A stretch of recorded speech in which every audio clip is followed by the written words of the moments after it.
Hey, it's Ed back here. Welcome to this video today. Now I'm excited today to show you Flickdramatizer. In just a moment I'm going to take you across to the team. They're going to show you what the software does, how it works. There's a really good demo that the creators of the software have created that shows you how to use it and where you'll be able to use it, what different videos you'll be able to use with it. Basically what it does is it dramatizes your videos. It allows you to create videos that really stand out, look a lot better, whether it's a different shade or whether it's, as you can see down here, a blur effect. You can add different filters to your videos as well, so they change completely. So it can look light, it can look like daytime, it can look like nighttime, and you can even mix them up quite a bit as well. So let me bring on the team. They're going to show you how the software works, and you might want to use this as part of your sales videos that you create, or as part of any of the videos that you do for clients and so on. So here they are, and they're going to show you how this works. Hello there, and welcome to the Flickdramatizer demo video.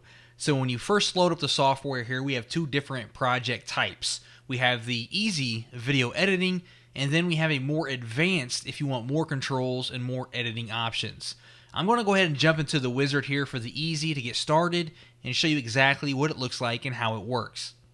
Now, the first thing we want to do is add either an image or a video. Now, the software works great for both of them. So for the main video or image, and we also have a transparent foreground that we can use. So I'm going to get started with an image for now. So I'm going to click here to upload my image.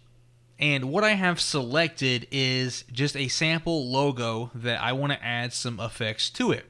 Now, we can also add some audio if we wanted to. And just below this, we have some blur options where we can add a blur to our layers. Now, I'm not going to add any blurs to my logo, so I'm going to go ahead and click on Next.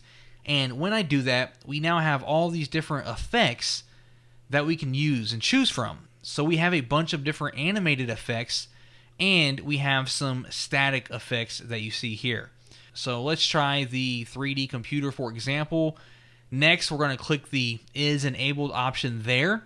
Then we're going to click on play, and you can see exactly what that looks like.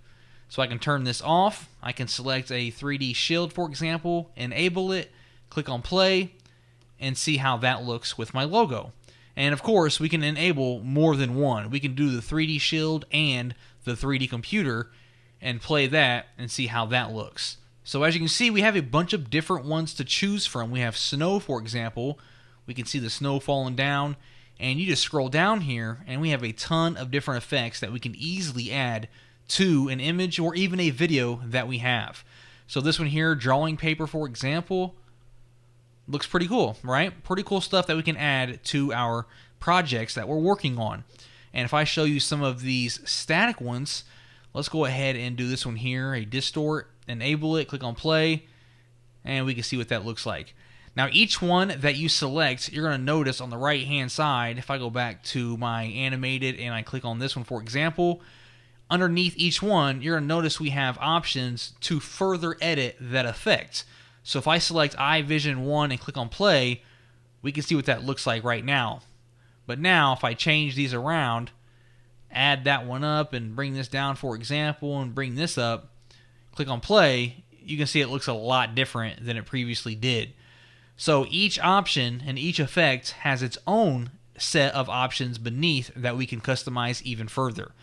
Now, once you have something that you like and you want to export it and save it, say I want to work with this one, for example, I'm going to click on Next. And to actually render our video, I can choose the frame rates, the video resolution, if this is going to be a transparent video or not, give it a video name, and then I can click on Render Video and save it to my computer. Now that's the basic wizard demo. I'm going to click on to advanced at the very top here and switch to the advanced mode. And as you can see, we have our same options here on the far left hand side. But for the advanced mode here, on the far right hand side, we have a bunch more options to fully customize the project that we're working on. So I click on play. We have the same filters selected, but now I can move around my images, my videos, and all those extra settings that we didn't have inside of the basic wizard. Now what I'm going to do is I jump back to the basic wizard, and now I uploaded a video to show you how the videos look. And I can play this video right here, and we can watch it, see what it looks like. Down here at the bottom, I'm going to go ahead and click on Next, and that's going to bring up our effects again. So we have, for example, this 3D shield, and as my video is playing, we can see exactly what that's looking like, okay? We have our 3D mist, and as you can see, it adds a lot of cool effects to our video to really spice it up and make it 100% unique.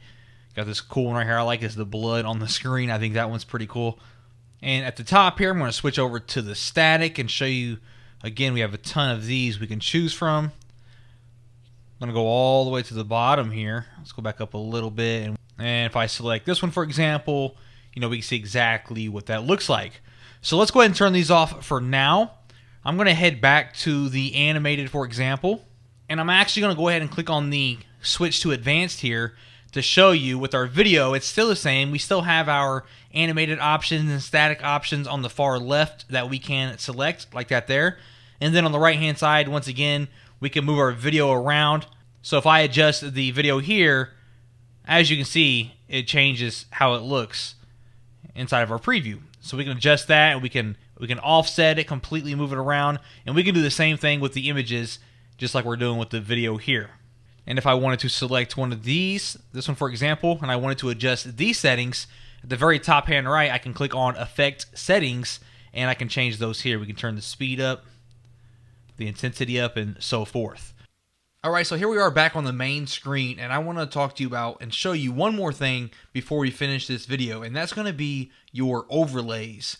Now, I showed you all the different animated effects that you can add to your video or your images, and now I want to show you the transparent overlays.